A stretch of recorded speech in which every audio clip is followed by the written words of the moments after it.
What's up, citizens? How you guys doing? Yeah, I'm here. That Haunted Hero playing a little Nuketown 2025 on the good old Black Ops 2. Now, we have a 10-minute gameplay here. I was playing that new hardpoint game type. I actually have no idea what hardpoint is. I just wanted to play Nuketown 2025. This was actually my second game, and the footage you're seeing here is the first time I ever recorded with the theater mode, which ran pretty smooth. And I gotta say, Black Ops 2 is definitely growing on me. The first 3 videos that you saw me post was literally my first day really playing on the 360, and after a week of trying to play people that have been playing for a week, because I ended up playing the game on release night out over at my cousin's house on the PS3, and everyone was just sucking really bad, and I was just dominating. I was doing really well. So then I didn't have the money to get the game until a week or a week and a half later, and by the time I got it, everybody had been playing probably literally for a week, probably non-stop. So I sucked really, really bad, and yeah, but now I've pretty much gotten the hang of it. So what I'm going to be talking about in this video is I'm going to touch on a little bit of like what I've pretty much realized from Call of Duty Black Ops 2, and how it's a very, very different game as opposed to Modern Warfare 3 and the original Black Ops and the other previous Call of Duty games. Now, one thing I've personally noticed is that Black Ops 2 is not just run and gun. You know, Nuketown is always an exception. You can kind of run and gun, but you need a plan. That's just what it comes down to. You need a plan when you're playing this game. You cannot just expect to run around with an assault rifle or an SMG and just expect to dominate. Some people might be exceptions to the rule, but at least not for me. Because I know this whole week I was preparing for Black Ops 2. I was playing the original Black Ops, and I was coming in the top 3 every single game for the most part. Okay? And half of those games I was coming in first place. And then I got Black Ops 2, and I was just getting completely dominated. And why? Because they must have done something with the hit detection or whatever it is, and it's really, really hard to kill people up close, okay? Even if you have a good, strong connection like I do right now, does not happen. Just doesn't happen. You have to be strategic, and I wouldn't promote camping so much, but it definitely helps. I don't really camp like where I'll sit in a spot and just wait there for an hour.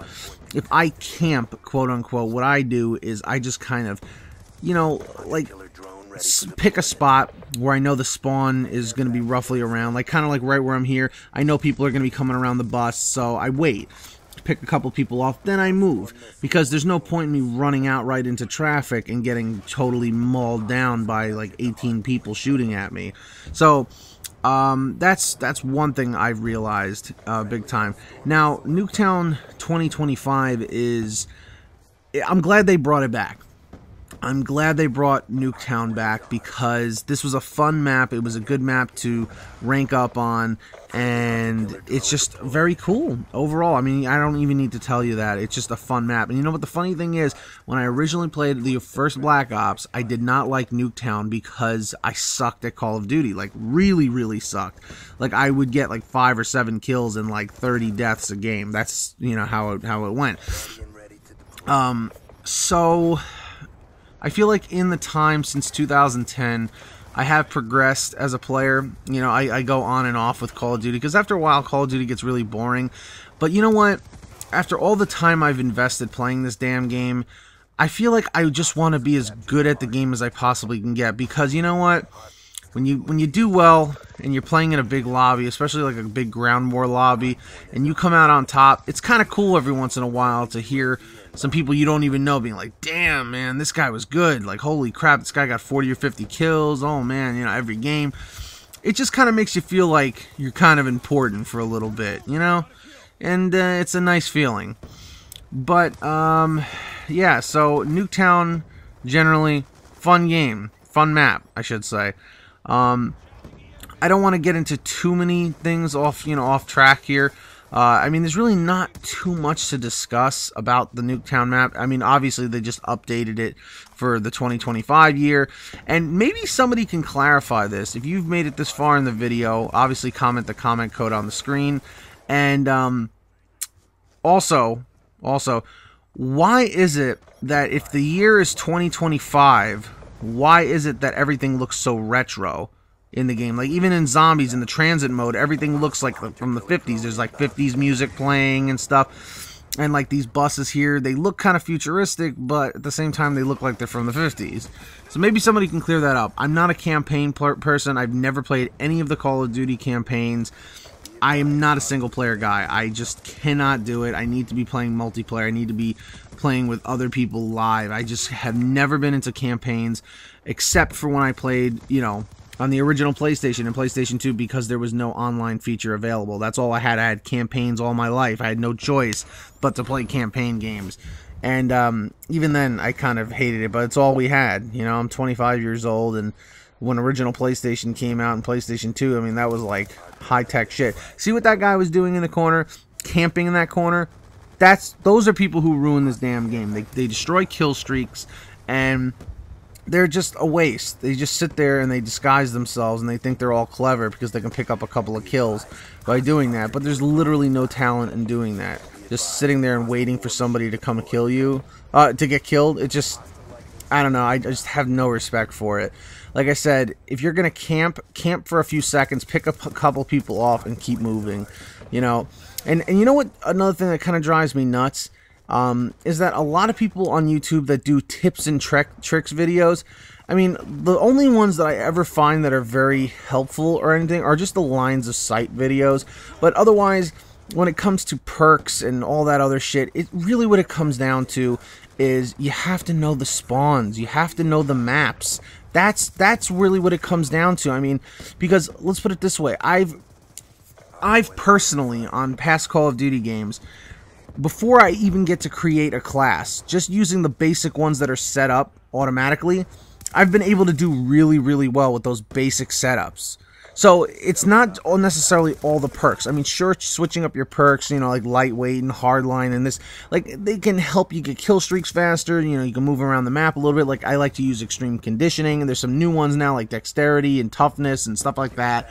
But personally, I feel it's just a matter of not camping, knowing the maps, knowing the spawns, knowing when to go back and forth, and that's, I think, what every noob to Call of Duty is not knowing the spawns. And people feel like they need to camp. And I remember one time when I was getting really frustrated in a lobby when I was a complete noob, didn't know anything. I'm like, I don't understand how people can not camp and do really well. And I'm like, it's impossible. And then people were like, no, it's not. You know, I didn't understand what they meant. Now I do.